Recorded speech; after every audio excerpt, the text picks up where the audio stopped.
I've got a question for you. Who's the person you're being? Are you satisfied? It's okay. This is a judge-free zone, and it's exactly why I started the show.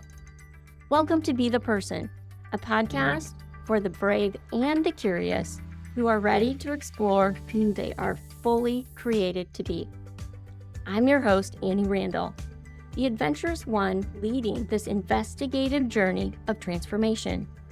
By delving into topics and asking unexpected questions, we will discover the keys for unlocking our true potential and being our best selves today. You may be surprised by what you find when you let go of fear in order to discover the answers of becoming the person you were made to be.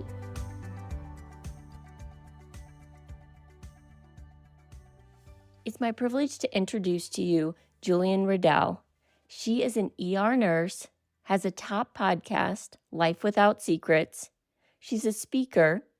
She spent her childhood as a secret, often feeling lonely and disconnected.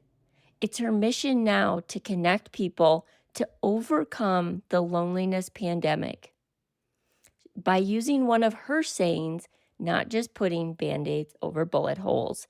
Welcome to the show, Jillian. Welcome to Be the Person podcast. I'm super excited because we are on a girls' retreat in Lake Tahoe, and I am here with my friend Jillian. And I'm so excited to have her on because she's one of my dear friends and she has such a great story. Honestly, we could spend the whole podcast just on her story, but I wanted her to also tell us about what she's doing today. So welcome to Be the Person podcast. Thank you. This is so fun. It's actually my first in-person podcast, somewhere else, not at my house. Yeah. And so this is really fun to be able to just sit in front of the fireplace and have this conversation. Yeah, I think it'll be so great. I know the audience is just going to love you by the end of this. And let's start off with your story, because tell us a little bit about your story and what you're doing today, but also how you got there. Yeah. So we are on a Be Still retreat in South Lake Tahoe, like Annie said. And, it's funny how things just kind of drop into your life, these ideas that drop into our head. And, 10 years ago, I probably wouldn't have acted on this download that I had a few months ago to start these retreats. But I've done a lot of work on myself in the last few years. I was raised in the Bay Area. I was kept as a secret until I was 18 years old. So I lived with my mom and my dad knew about me, but his other family didn't know I existed. And so by the time I was about 11 years old, I was sitting in a counselor's office and being told that oh, this other family I knew about them, had no idea I existed. And that's why I hadn't met them before. And, you would think at that point, oh, and we're going to tell them about you. And it's okay. I'm so sorry. That's not how it worked. So, I ended up being able, my dad was a truck driver. And so because I knew I was a secret, I was able to go in his truck and go all around the United States with him for 2 weeks during the summer. And then his wife would call. And it wasn't like my dad said, hey, you need to be quiet. It's my wife on the phone. Yeah. It was I always wanted to feel that love and connection from him. And so it was almost like I knew oh, I'm not going to make a noise. So I would literally sit there and literally be afraid to chew on the piece of gum I had in my mouth, because I didn't want her to hear me. I didn't want to be the reason to ruin his life. Yeah. And what that ended up doing is I did see him about once a year on these trips. And by the time I was a teenager, I still wanted that love, especially from a man. And I think, we can all relate. We all want to feel wanted. We want to feel like we're accepted. We want connection. And so we'll find it sometimes in all the wrong places, because we crave that. And I think that's just a natural part of our being a human being, because we're not meant to be alone, we're not meant to do this life alone. That's why we crave it so much. And so I really wanted that love. And so you know, started looking for love in all the wrong places. And I actually ended up getting pregnant at 17. And I had my son like right after I turned 18 years old. And it was my first year of college. I decided that I was not going to take a break. I had my baby on a Monday and I was back to college the next Monday. Wow. And then, it's so funny because I felt in that moment like, you know, I had to prove myself to the world. And, I already felt like I had to do things to earn people's love, right? Because I didn't feel like it was like a natural thing because, I was in that situation.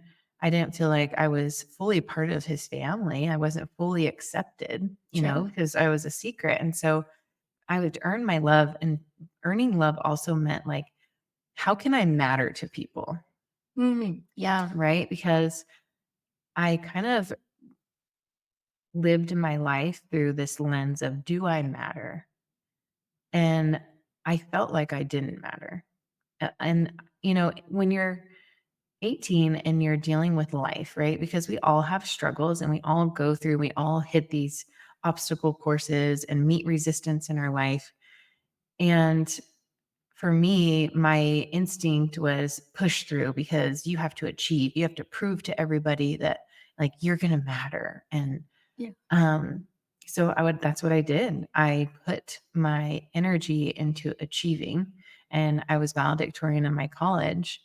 Um, I met my now husband when my son was 3.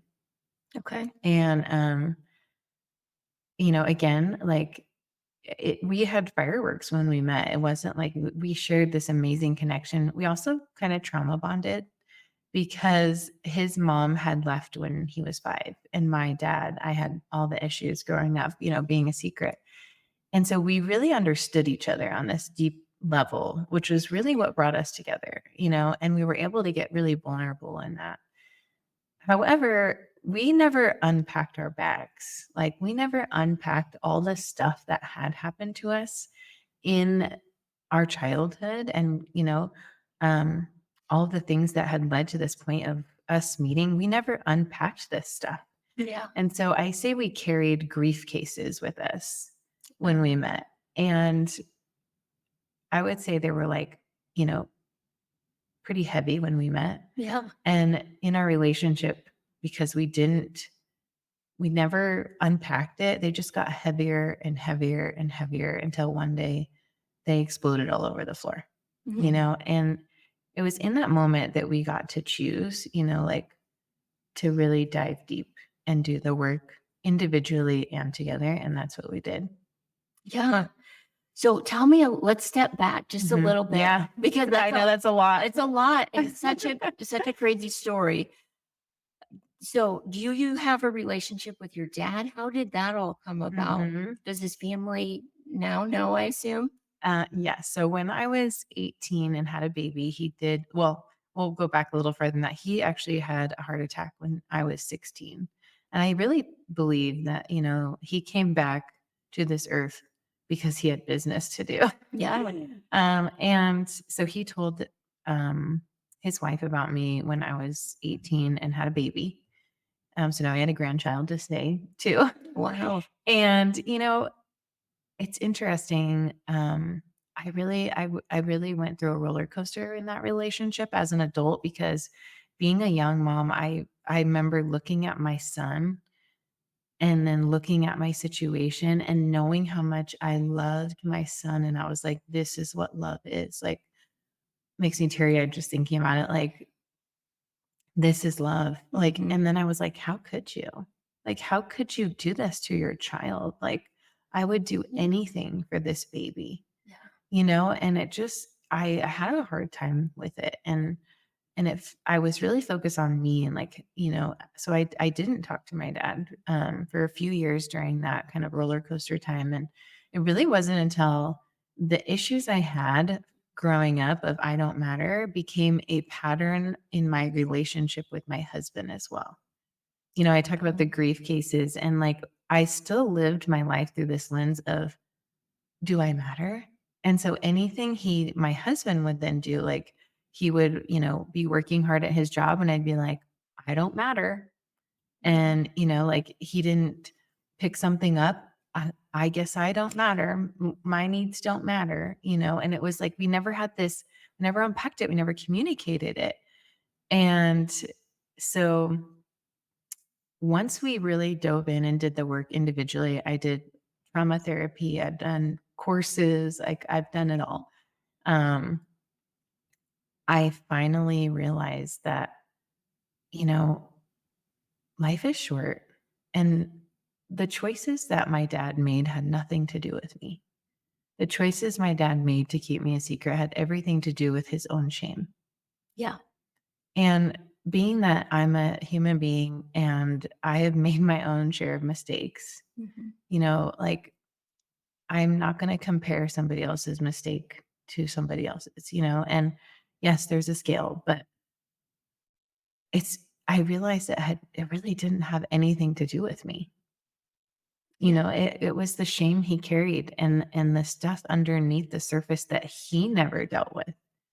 And I thought about it and I said, "You know what? I'm not gonna carry this to my family." And that's what I'm doing by then repeating this pattern in my relationship of, like, Mm. living this life through this lens of I don't matter. It's like, no, the question isn't, do we matter? Because we all matter. Like, we are here on earth for a purpose. And how can I use this to help other people? Wow. Because when we can really just dive deep into our secrets, like, we all have those things underneath the surface that we are struggling with.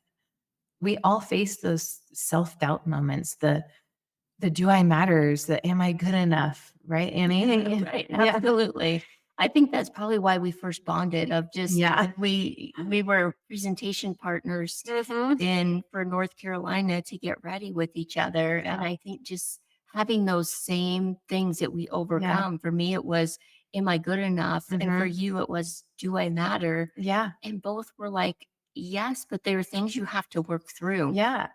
And you know what is so beautiful is that, like, when you start doing the work and you can come to situations and you can come to relationships from a healed place. Mhm. Like, the connection that we had by sharing those struggles Yeah. and getting vulnerable, like, we built this strong connection from the very beginning. And, like, we've only known each other, like, a year. Yeah. And, like, I feel like we've been on stages together, we've shared hotel rooms, like, now we're at a retreat, like, we're Yeah. gonna share another stage pretty soon together, and it's been magical, and we all deserve those relationships in our life. And I think, like, it's so important. We have to do the work. We have to ask ourselves the deeper questions. Like, how do I really feel? What makes me feel this way? Have I ever felt this way before? Is it related? Mm. Like, these are questions when you're starting and trying to dive deep. Like, really think about those. Like, don't just breeze over them. Like, write those questions down and really ask yourself those questions, sit with them and find the truth, because truth is the foundation to all progress. I think that's why I was so drawn to you in the beginning because you're so authentic Mhm. and you just show up as real and you have asked yourself all of those hard questions. And what's beautiful is you know the answers to those questions. Mhm. And I love that.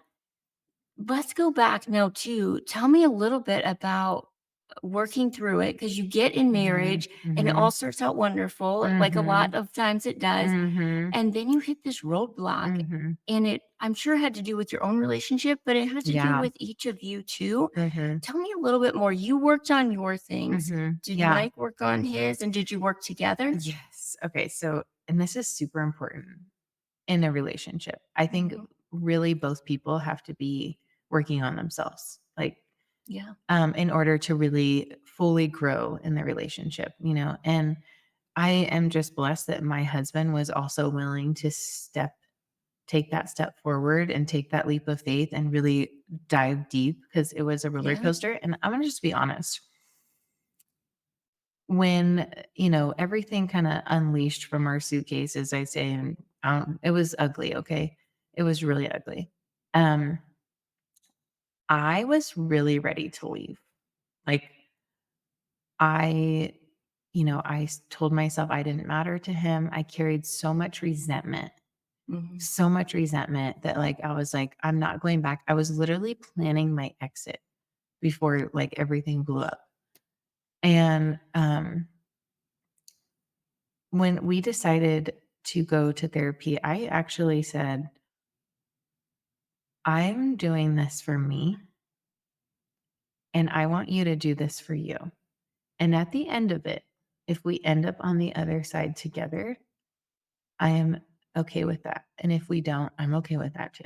That's being very truthful. Yeah. This is what I said to my husband. And so he had his individual trauma therapist. I had my individual trauma therapist. We had a Christian family therapist and a trauma marriage therapist. Okay. So we paid a lot of money. Yeah. We did this for 6 months straight. And as we worked on ourselves individually, we also had like things like starting a new relationship. So once a week, we had to go on a date and we had to do something that we had never done before together or something that we hadn't done in like the last 10 years together. Okay. So, and what that really does is like, it's just like getting out of your comfort zone, right? Like we hear that a lot now. Mhm. And it's finding new things out about yourself, being in a fun experience, and then experiencing that together where you're learning something about yourself, your partner is learning something about themselves and you, right? Like you're learning about each other and you're really growing and you're also having fun together. Like when we're Yeah. in our busy seasons of having kids, like I'm sorry, but it gets hard.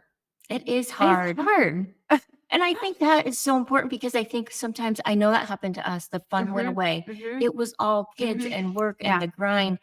And it was like, wait a minute. We woke Mhm, up in a similar situation. Like we mhm. quit having fun and doing Yes. things. Mhm. And, I worked on a lot of, like, self-abandonment because I was, achiever, people pleaser, always trying to earn my love instead of knowing that, like, I have love in me and I deserve to be loved Mhm. and I am lovable, Yeah. And when I began to really love myself instead of always having to look for it somewhere else and earn it from someone else, it really started to change things. Like, I literally started living my life through a new lens. Like, you know, it's I really shifted and opened my mind. And, I really hope people are listening that might be stuck in emotion like resentment or overwhelm or something like that. Because I just want to tell you that, like, I feel you and I know how hard it is to be in that negative cycle and see anything else. Yeah. Like it is I'm just gonna be real and say, like, I remember being in that moment and literally blaming and putting like what I felt like, "Oh, well, if he would just do this," Mm. like it was not fully asking myself, like, am I okay? And what can I do? Like, how can I regulate myself? Right? Like I cannot control every situation in our lives, right? Like we can't control a lot of things in our lives, but we can control ourselves and how we respond. And when we can really get in line with ourselves, get in sync with our bodies and what we're feeling and be able to express that, it's beautiful. And I'll tell you what, when I started going to therapy, the therapist, I would have to get a sheet of paper that listed a bunch of emotions on it because I had no idea. I had never talked about emotions. It wasn't a thing in Mm. my family. And so I would literally, they'd be like, well, how do you feel? And I'm like, where's that piece of paper? I'm not sure. Like, all I know is like sad and happy. I don't, But is there something in between? Yeah. And, and being that I'm also an ER trauma nurse, so I see a lot of, terrible things that, would make most people cry. But when you're in that environment, like, you have to, you know, be strong and go to the next patient to help the next person. Like, there's no crying in the corner of the trauma room, Right. And so being not emotional growing up kind of served me in that area. And I'm like, I'm really good at this, Yeah, I can see that. And so our therapist would be like, well, here's a movie. And like, we really want you to cry, like try, just see if it comes out. And I'm like, do you know what I do for a living? Like, that's not going to make me cry. And it's so funny. After I did the work, and now in the last 2 years, I can't tell you how much I've cried. And like, a lot of it is happy tears, Mhm. like just big emotion tears Yeah. that I've let come to the surface that I buried for so long. Cause I had like zero spectrum of emotions. It was like I stayed in this middle ground, and there was no big emotions like happy wise, and there was no big emotions sad wise, right? Where I'd just cry. It was just in the middle. Yes. And when I gave myself permission to really feel and like acknowledge these emotions, like in the last 2 years, I think I've cried more so than I have in the last 20. Wow. Yeah. So it's really because I think you're speaking from a place I know how I grew up, and I Yeah. think probably a lot of our audience Mhm. can relate of like one, either you grow up in a family where you don't talk about emotion or Mhm. life happens Mhm. and I feel like we stuff things down and we get busy Yeah. or we do something so you don't have to feel the hard ones, but Mhm. then you don't feel the joy and the Yes. good ones either. It's so true. Hmm. It is.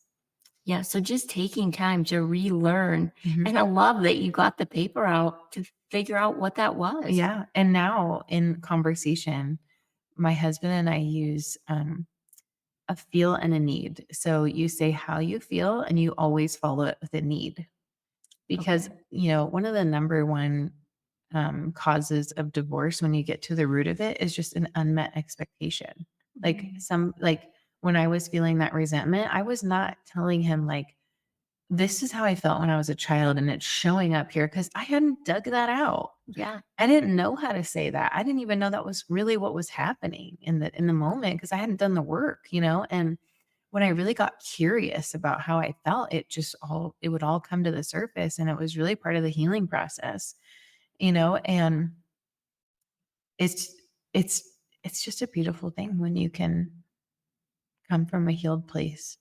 It is because when you see you and Mike together Mhm, now, it is you would mhm. never know all of the past because you really have a beautiful marriage, Yeah. which is I neat to mean, it's see. it's far from perfect, like, we still, like, we were talking yesterday, and, we are in a busy season, and, Mhm. I was we talk about feelings and needs, and I'm like, "Hey, I feel really overwhelmed. I need you to just sit on the couch next to me and, like, not say anything. I just need to vent." Yeah, And he's like, "Okay." which is And great because he'll do it. same thing with him. He's like, "Yeah, I had a stressful day. I feel tired. I really need a back rub," because his language is physical touch. It's like, okay, I could do that, Yeah. you know? And then there's not like this, like, are you okay? Like this, like tiptoeing on eggshells and wondering if you're doing it right, or like wondering if you matter, or like Sure. you put it out there, you get truthful. Like, this is how I feel, and this is what I need. Hmm. I love that. Do you wish you had more community, deeper friendships? I have an amazing way for you to build it. On our wellness retreat in Italy next April, we'll be spending 4 nights in Tuscany where we'll be doing biking, wine tasting, and cooking classes. We'll finish with 2 days touring Rome. It's the perfect Italian getaway. Look for more information in the show notes. I'm going to transition just a little bit because I want to talk to you about one of the things that you're passionate about. And even before it was called this, you really called it the loneliness Mhm. pandemic Yeah. or epidemic. And, I think COVID brought that on. And I love it because you just stepped in and you saw something and you saw a way that you could help Tell us a little bit about your podcast and what you Aw. do. So yeah, I work in the ER, and when I started looking around, I really noticed that like a lot of the chronic issues and a lot of the pain and a lot of the um negative emotions there were really like people are lonely. They're disconnected, and they're not, they don't have that person in their life to help bring them out of that. Mhm. And I think it actually started before COVID. I think that, with social media, um it's a great thing to like, connect with people in a type of way, right? But usually it's much more superficial. Yeah. And at our core, we are really just craving that heartfelt connection. Mhm. Like like to really feel the essence of what someone's saying and to understand them on a deeper level. Like we want that, and we are meant to connect. Yes, agree. Like we are at our core. And I'm looking around and I'm like, oh my goodness, like people are miserable. Like, I see it every day. Like, it is so sad, and I felt like, in an emergency environment, like, there's really not much we can do about that, Mhm. right? Like, I don't have time to really sit at your bedside. I mean, this is sad, but it's true, Yeah. right? Like, I don't have time there. An emergency room is for, people that are, you know, possibly near death experiences, and those people get first priority, and so I felt like there was a gap between what I was providing and what I felt like the majority of people were needing. And I felt like, if they could connect with themselves on a deeper level, Mm. if they could really do the work, then they'll realize how amazing those relationships could be. Yeah. But like, we're not going to get out of this lonely feeling until we've done our own internal work first. Yeah. Because people can't connect with you if you don't even know how you feel. Right. It's just like my relationship with my husband, but this is not just me and I know this is not, I see it every day. I'm like, what is really going on inside your body? Like that is connected to your emotions. Your emotions are your primary drivers to your physiology. Your emotions affect your physiology. And it's crazy that you work in an ER. Mhm. You're seeing, I mean, even the stories that you've told me, Mhm. like people coming in with gunshot wounds and just all kinds of things. And you're treating those, but you're really picking up on loneliness is really the cause of a lot of things. Mhm.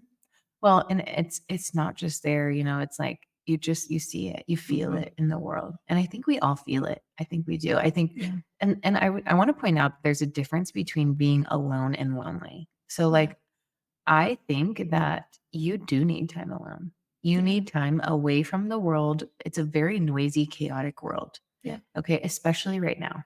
Okay, with everything going on in the world, if you turn on the news, if you turn on social media, guaranteed you're going to see something very negative. Yeah. And at some point, like we can only control so much in the world. But what we can control is ourselves, and we can regulate ourselves, and we can take ourselves from this negativity and replace it with something positive in our lives, whether that's like moving from, worry to joy, or worry to gratitude, or worry to, peace. And finding those things in your life that bring you peace, Mhm. um, to be able to call that in when you're in that place of worry, because we're human, right? Yeah. We experience a variety of emotions. That's normal, but we don't want to stay there. And too many people are staying in this loneliness, in this despair, in um this negative state. I would agree. I Yeah. think there's so much of that. And honestly, it was one of the things that really made me want to start our Orange Theory. was for that Mm-hmm. community. Yep. Like community is my driver Yep. and I really, what you said is true. Like you have to know you so you can show up to the world. Yeah. And that was me for so many years. I could just put on whoever you wanted me to be. Yep. In this group, I was this way. In this Yeah. group, I was this way. Instead of just showing up true to me. And when I struggled with loneliness myself Yeah. for a long Yeah. time, just because and I had a lot of friends. I was married and all of that, but it manifested in me because I didn't know who I was. Yeah.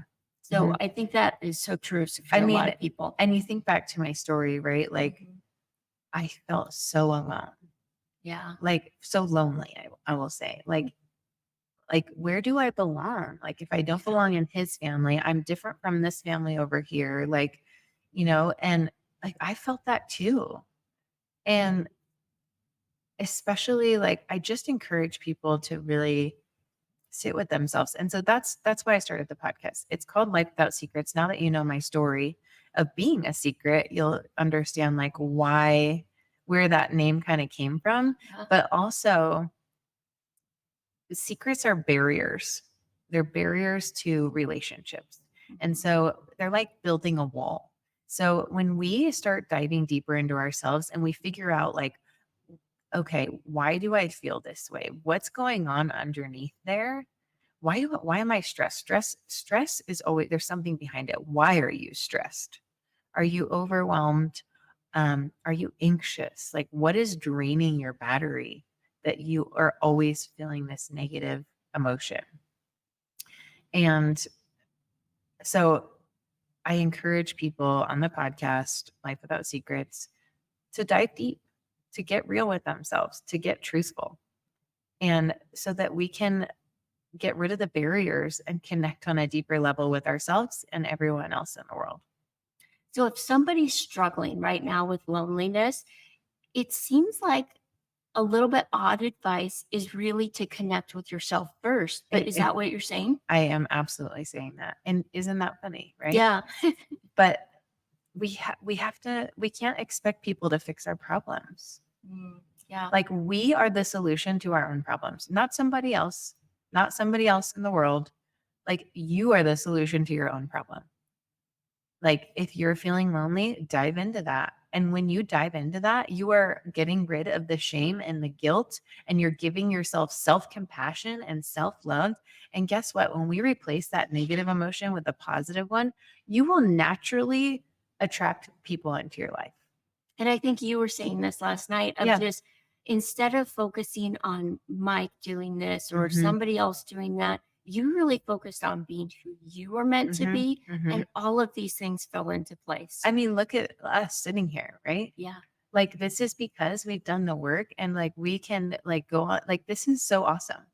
And we could connect right away because it was like, I don't have any secrets. This is my life.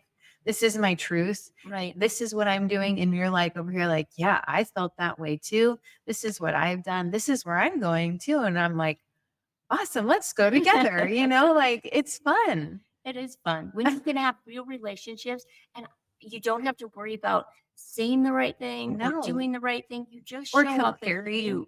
Or comparing to other people. Then it just like take that off the table. Like it's and social media makes that hard, right? Like we are all comparing ourselves on social media. And instead just like, how am I creating value for others? Like that's kind of what I ask myself at this point. Like, okay, I'm at the point where I love who I am. Like I'm embracing who I am. And I've done a lot of work to say that like there's never an ending to the work that you do, right? Like this is a continual process. I'm always trying to learn more, like how to stay like regulated and be aware of my emotions. I'm always trying to learn more so that I can just continue to teach other people too, but I want to teach people this stuff. I want to create value in their lives because I think this is just so important, like to joy and to like really experience this world the way that we were created to experience with love, like to love each other, to love ourselves. And you do that in such a way, and I think in a really hard place because, like you said, you work as Mhm, a trauma ER nurse, mhm, and I'm guessing that can be a pretty dark place. mhm, But you show up. You were one of the first things that stood out to me is you love that job, mhm. and you show up, and I feel like you're a light. Tell me a little bit about how do you do that? Yeah, so the ER is a really dark place. It's Mhm. typically people aren't going there because it's the best day they've ever had. Right? Like Right. people are going there because it's the worst day they've ever had, Sure. most likely. Or something close to it. Mhm. So there's a lot of negative energy there. And it's really easy, uh, maybe for those of you that work in healthcare that are listening, to really get trapped by the darkness, and you almost become like part of this negative cycle that lives there. And so we really have to be aware of that. I think number one, like anybody that works in a stressful environment, like doesn't even have to be healthcare. We have to be aware of like how our environments are really impacting us internally. And for me, how I prepare for work is really important. So when I get in my car, for me, I turn on my worship music. I pray. I ask God, like, please give me the knowledge, the critical thinking skills, the hands to do the best I can for whoever I come in contact with. And also knowing I'm not God. So at the end of the day, like I don't get to decide in that room what the outcome is, but I get to do everything in my power to make sure it's the best one that I can do. Yeah. And then when I go in there, my energy is positive, and I want to give that to everybody I come in contact with, whether that's my coworkers or my patients. Like I want them to feel like they're already in the, worst day of their life. Like, and then I'm gonna come in there with my negative energy. Like that doesn't help anybody. The other thing that why it's important to have um like a prep time to go into those kinds of environments of a lot of stress or high negative emotions, you really need to prep yourself because you're less likely to be affected by other people when you are in sync with yourself. So when you've done the work on yourself, when you can self-regulate, when you're aware of like what's happening in your environment and the emotions that are happening around you and what it's doing inside your body, you're able to really regulate yourself in the moments that you need to. And so I prep my emotions like before I walk in there. Like I am already giving myself those renewing feelings. Like I feel at peace. I feel content. I feel confident. I feel powerful. I feel like I have the skills that I need in there. And so I'm equipped before I get in there. And then obviously there's things that happen. People will yell in my face. Like, I mean, I see the worst of people. Sure. Um, and I could react, right? And things could go south really fast. Yeah. Or I can pause and I can go, okay, like, what am I going to do with this? And then I can choose to respond in a way that is helpful for me, number one, because I need to care for more people, and helpful for them, not something that's going to further aggravate the situation. All I can say is if I ever have to go to the ER, you're the nurse I want. Well, there's a lot of amazing people that are full of amazing skills, but Yeah. it's important to do the work, and to whatever side you're in, right? Like whether you're having your worst day or your best day, because even when we're having our best days, like sit in that, take a moment to pause in that beautiful moment. Like we just did a hike today Mhm. and it was in Tahoe and it was gorgeous. And we just took a moment to really just be like, wow, like this is beautiful and I'm grateful. I feel at peace, like I feel calm, and just really soak that in. And you took us through an exercise this morning on heart math. And tell us a little bit about that and the why. And I loved it because I got to be the one hooked up to the monitor to see, does this really work? Because I'm a like how and why person like Yeah. you are. And it was really neat to see the outcome of that. Yeah. So I'm a certified heart math trainer. And so I teach people on different techniques on how to become aware of your emotions and then regulate your emotions. And so there's a lot of science to this. This is not something that's just like some woo thing, like this is a research institute that has studied this and that I'm a part of. And so what we did is we went through some exercises to figure out like where we are emotionally, and then we do some breathing techniques that then regulate her emotions and make her body systems more coherent, which means like in line with each other. So we could totally get into like a whole hour long on this, but Yes. I did. So I'll tell you what we did with the monitor that she's talking about. So I hook her up to a monitor, and what the monitor measures is heart rate variability. Between each beat that your heart beats, there's a difference between the timing of each beat. No two beats are like the exact same length apart. And when you measure that from an emotional level, so when you're experiencing an emotion, your heart actually creates different heart rhythms based on the emotions that you're experiencing. And so when you're in a negative emotion, your heart rhythm looks very chaotic. And when your heart sends the signal to your brain, because our heart sends more messages to our brain than our brain sends to our heart, your heart transfers this emotion that you're feeling, it becomes a heart rhythm. That heart rhythm then gets sent to the brain, and then our brain centers have to decide what to do with it. And when it's chaotic, it looks chaotic. It's very unorganized. Um, it's not smooth. Uh, I'm trying to compare it to something for those that are just listening, but it's just up and down and jaggedy. Yeah. And it's a low frequency. Mm-hmm. And when we shift over, we do a breathing technique and we bring in a renewing emotion. And like whether that's appreciation or inner ease, while we're doing these, we focus on our heart, we do deep breathing, we get into an easy rhythm, and then we bring on these renewing emotions. And while she's hooked up to this monitor, you actually can watch it happen with her heart rhythm. So at first it looked really chaotic. We dropped into her heart.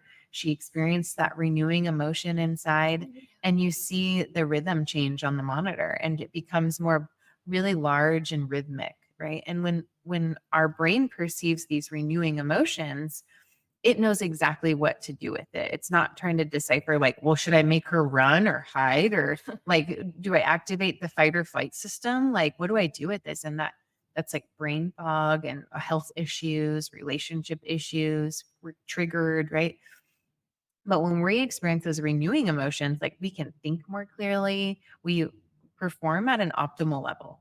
Like, and I mean, to a point where it's like, it affects our physiology so much. Like it increases longevity. Like when we do these things, it increases bone density. I mean, there's so many benefits to doing this. Because I wanted to point that out because I think a lot of times, and this probably would have been me 10 years ago, thinking, okay, I get emotion, but I'll deal with that later probably, or it doesn't really affect your body. Yeah. But to see it in real time, how it actually affects your body once you dig into those emotions, Yeah. it was crazy to me to see Yeah. that. Yeah. We'll have to put a picture or something because you took a picture of your did. rhythm. Yeah, I'll put that up. That'd be really fun for people to see on your social media or something. Yeah. And so I feel really passionate about this. I feel like, like people get stuck in these negative cycles and we don't have to stay there. Yeah. And it doesn't even have to be related to the negative thing, right? Like you could be feeling negative because your relationship isn't where you want it to be. It doesn't mean that you have to experience life through that like I did. Like you can sit and you can say, well, I'm going to go sit outside in the warm sun. And this was just a real life situation. So I'm telling you, I'm going to sit in the warm sun. I'm going to lay on the concrete in my backyard. And I felt content in that moment. Like we don't have to live in the negativity. We can change our emotions. And when we move to this renewing emotions and our body starts performing at more of an optimal level and we can think more clearly, then we are going to show up to the world more effectively. And guess what? You're going to show up to that relationship more effectively. And you're going to be more open to really diving deep and getting real with like, how do I really feel? Yeah. Well, I love that on just checking in on all those different levels with yourself. Mm-hmm. So as we wrap up, maybe one thing or you think people just want to know or hear right now. What other people want to know in here? Yeah. I think it's like not what they want to hear all the time, right? Mm. Sometimes it's really hard to dig deep. But I would say, like, get curious about what's really going on under there. I think that it's hard to do. And sometimes that's not what people want to hear. Like everybody, especially now in today's world where our phone literally can do anything in 2 seconds, we're used to this instant gratification. Yeah. But that's not how it works. Like we can't just do something one time, get this renewing emotion and fixes everything, right? This is a process. This is a continuous process. This is something that we build awareness and regulation over. And I would say maybe it's not what you want to hear, but what you need to do is really just dive deep. I love that. And I would agree. And I love that you use the lens of curiosity instead of just start to ask yourself those questions and see what you uncover. Yeah. Well, and I think it's important because like I said, like when I was in that negative cycle and feeling all that resentment, like I couldn't see it. I really couldn't see it. But when I got curious, instead of being judgmental to myself or feeling like, well, it's not my fault. Yeah. Like when I just took it from it was a very non-judgmental place. When I reached that place and I got curious and then I gave myself compassion when I started diving deep and really loved that little girl all those years ago that all she wanted was to be loved. Yeah. And being able to say like, I got you now. I love that. I love you. Oh, I love that so much.